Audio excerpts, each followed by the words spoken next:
Namaku Rehan. Aku mahasiswa kedokteran semester akhir dari salah satu universitas negeri di Surabaya. Dan saat itu, aku ditugaskan ke sebuah panti jompo bernama Karangasri. Jujur, sebelumnya aku belum pernah dengar tempat itu. Bahkan saat kutanya pada dosen pembimbingku, beliau hanya menjawab singkat, "Tempatnya tenang, cocok buat refleksi hidup juga." Refleksi hidup? Aku pikir beliau cuma bercanda. Perjalanan ke Karangasri memakan waktu lebih dari 5 jam naik mobil dari kota. Lokasinya ada di daerah lereng pegunungan, katanya dekat-dekat dengan wilayah Gunung Bromo. Jalan yang kulalui makin lama makin sepi, dikelilingi pohon pinus dan kabut tebal. Aku sempat berhenti 2 kali, karena sinyal ponsel benar-benar hilang sejak 1 jam sebelum tiba. Sampai akhirnya, aku melihat gerbang tua dari besi berkarat bertuliskan, Panti Perawatan Lansia, Karangasri. Bangunannya besar, model kolonial kuno dengan jendela kayu tinggi, atap kerucut dan cat dinding yang mulai memudar. Tapi yang bikin aku merinding sejak awal adalah suasananya. Sunyi, terlalu sunyi. Tidak terdengar suara burung atau suara kendaraan, hanya desiran angin yang menggoyang ranting pohon. Seorang wanita tua keluar dari pintu depan. Wajahnya ramah, senyum tipis, dan geraknya sangat pelan. "Selamat datang, Mas Rehan," katanya. "Saya Bu Mirna, kepala perawat di sini." Aku mengangguk, mencoba bersikap sopan, tapi aku merasa janggal.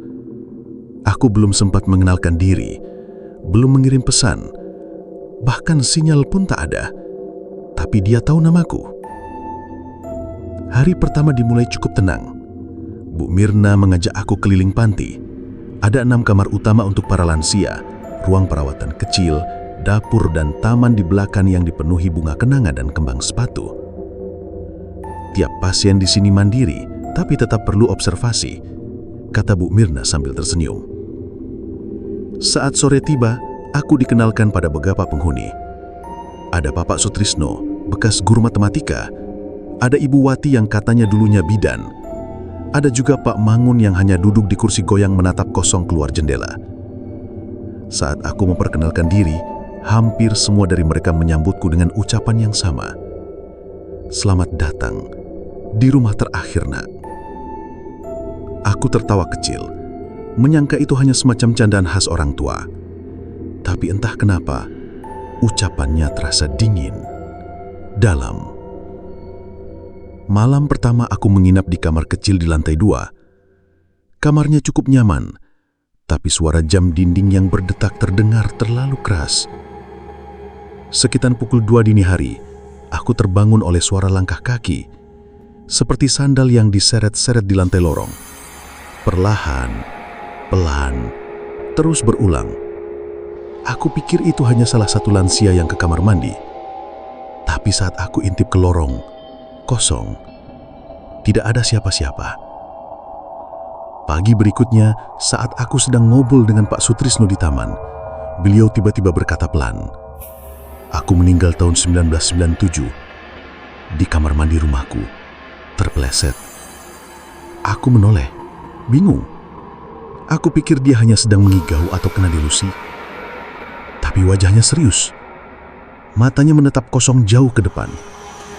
Setelah itu, aku dibawa ke sini. Lanjutnya, "Pak, maksudnya Bapak sudah meninggal?" Tanyaku hati-hati. Dia hanya mengangguk pelan. "Kamu pikir tempat ini apa, Nak?" Aku mencoba tertawa, walau rasanya hambar. Mungkin ini semacam halusinasi atau efek pikun. Tapi saat itu Ibu Wati juga ikut bicara. "Aku mati waktu operasi sesar tahun 2005. Tapi badanku nggak dikubur. Mereka simpan aku di sini." Dan seolah berantai, beberapa penghuni lain ikut cerita. Semuanya dengan detail yang sama. Bagaimana mereka meninggal.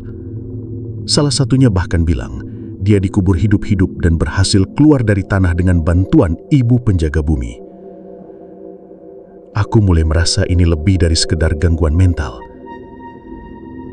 Kejadian makin aneh ketika aku menyadari satu hal kecil tapi penting. Saat sore hari dan cahaya matahari miring masuk dari jendela taman, semua benda di sekitar memantulkan bayangan panjang ke dinding. Kecuali satu, Pak Sutrisno. Dia berdiri persis di depan aku, tapi tidak ada bayangan di belakangnya. Tubuhku langsung dingin. Malam berikutnya, aku benar-benar tidak bisa tidur. Suara kursi roda terdengar mondar-mandir di lorong. Jam dinding berdetak seperti lebih cepat dari biasanya. Dan dari kamar di ujung koridor, aku mendengar gamelan pelan. Seperti ada pesta kecil, tapi tidak ada siapa-siapa di luar. Aku kembali bertanya pada Bu Mirna, mencoba mencari penjelasan logis. Bu, maaf, penghuni di sini, mereka bilang mereka sudah meninggal. Itu kenapa ya? Bu Mirna hanya tersenyum tipis. Wajahnya terlihat sangat sedih. Kadang-kadang, Nak, yang tua-tua memang suka mengulang masa lalu. Tak semua bisa kamu pahami dengan ilmu yang kamu pelajari. Aku ingin memaklumi jawabannya, tapi semuanya terlalu nyata, terlalu konsisten. Puncaknya, ketika aku pergi ke aula kecil untuk mencari senter di malam ketiga karena listrik mati sebentar. Aku menemukan ruangan kecil di samping aula. Ada tangga turun menuju semacam ruang bawah tanah. Kunci pintunya tidak digembok. Saat kuturuni anak tangga itu, aku mencium bau formalin yang sangat kuat. Dan ketika lampu dari ponselku menerangi bagian dalamnya, aku melihat lemari besi berjejer. Lemari pendingin jenazah. Masing-masing punya label nama. Salah satunya bertulis Sutrisno 1997. Yang lain Wati 2005, Mangun 1988. Aku mundur, nafas terengah-engah. Lantai seperti bergetar. Tiba-tiba seseorang menyentuh bahuku dari belakang. Mas Rehan, tolong jangan masuk sini lagi. Suara perempuan pelan. Aku menoleh. Suster muda bernama Rina, wajahnya pucat. Tempat ini bukan buat orang hidup. Aku ingin bertanya lebih jauh, tapi dia menarik tanganku, menyuruhku kembali ke atas. Sejak malam itu, aku tahu, ini bukan panti biasa. Dan anehnya, saat Bagi datang dan aku hendak keluar, gerbang utama tak lagi ada. Aku kehilangan waktu tidur sejak malam kedua di Karangasri. Bukan cuma karena suara-suara aneh, tapi karena aku ngerasa tempat ini memang gak pengen aku tidur. Malam pertama aku pikir cuma kebetulan. Aku dengar suara kursi roda yang bergerak sendiri di lorong. Padahal semua penghuni udah harus tidur sejak jam 8 malam. Suara rodanya gesek-gesek lantai ubin. Lambat, berat, kadang berhenti di depan pintu kamarku. Pas aku buka, kosong.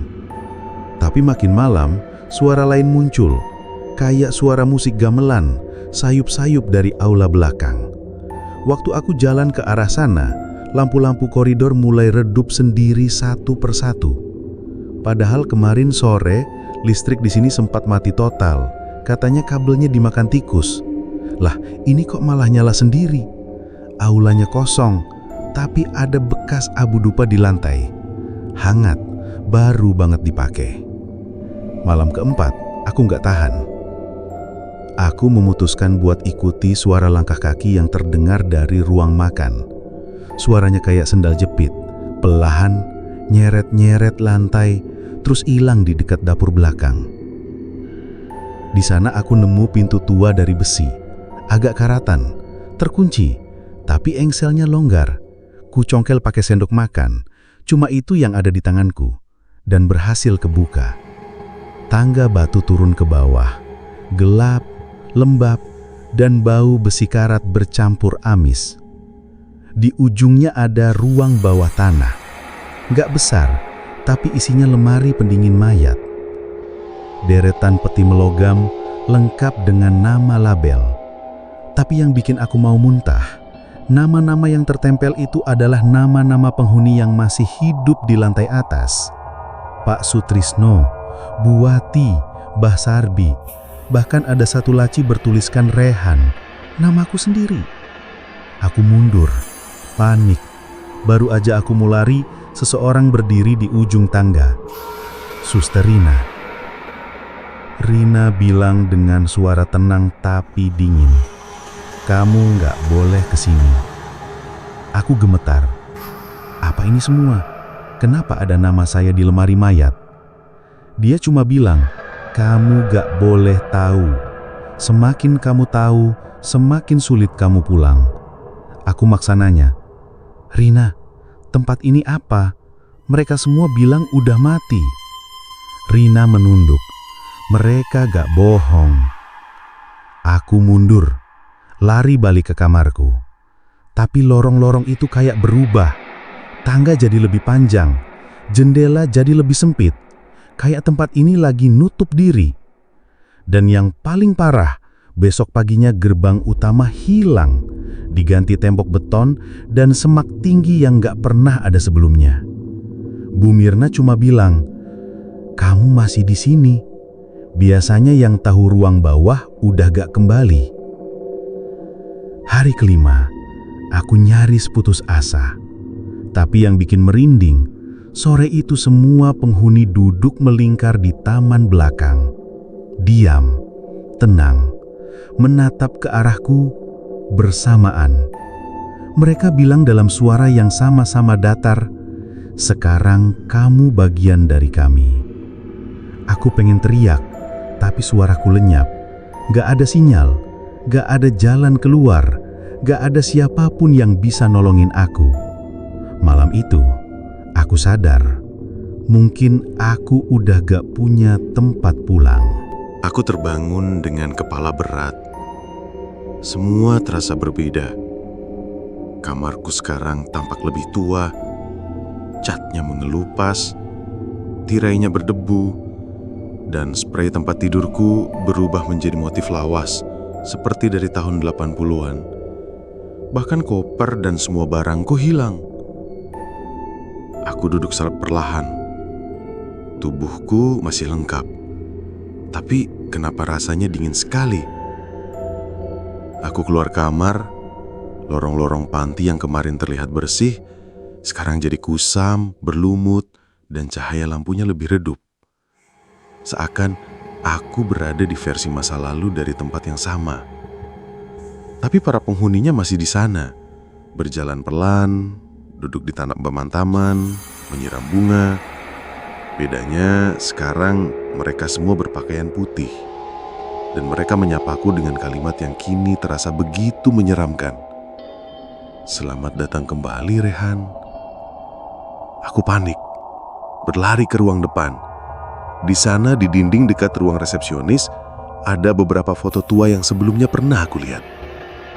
Salah satu foto membuat jantungku hampir berhenti. Sebuah potret kebersamaan, mungkin dari tahun 90-an, terlihat para penghuni duduk berjajar dengan latar belakang Taman Karangasri. Dan di tengah-tengah mereka, aku. Wajahku, pakai kemeja yang tak pernah aku miliki, duduk di antara orang-orang yang katanya sudah mati. Aku tersenyum di foto itu. Aku gemetar. Perlahan aku mundur, menabrak kursi roda tua yang entah sejak kapan ada di belakangku. Langkahku makin lemas saat sosok Bu Mirna muncul dari balik pintu ruang perawat. Kali ini dia tak lagi tampak ramah. Wajahnya datar, mata berkaca-kaca. "Rehan, kamu udah lama di sini, Nak. Kamu cuma lupa cara meninggalmu." Aku menggeleng. "Saya baru 5 hari di sini. Saya magang. Saya masih hidup." Bu Mirna menatapku dalam. "Apa kamu yakin?" Tangannya mengulurkan sebuah cermin kecil. Aku melihat pantulan diriku. tapi bukan diriku yang sekarang. Rambutku kusut, wajahku pucat pasi, dan di leherku ada bekas goresan panjang, seperti luka dalam, bekas kecelakaan. Saat itu juga, semua ingatan menabrak pikiranku sekaligus. Aku ingat naik motor, terburu-buru menuju lokasi Karangasri. Jalan menanjak, kabut tebal, dan dari arah berlawanan, sebuah truk besar muncul mendadak. Rem motor gublong, tubuhku terhempas keluar jalan menghantam pohon. Darah, bunyi logam bengkok, lalu gelap. Aku tidak pernah sampai ke Karangasri dalam keadaan hidup. Aku datang ke tempat ini sebagai arwah yang belum sadar telah meninggal. Dan Karangasri adalah rumah penampungan, bukan untuk lansia, tapi untuk jiwa-jiwa yang masih terjebak di antara hidup dan mati. Hari itu juga, aku tak melawan lagi. Aku duduk di taman bersama Pak Sutrisno, Bu Wati, dan yang lainnya. Kami saling tersenyum, walau sepi, karena kami semua punya satu kesamaan. Kami pernah hidup.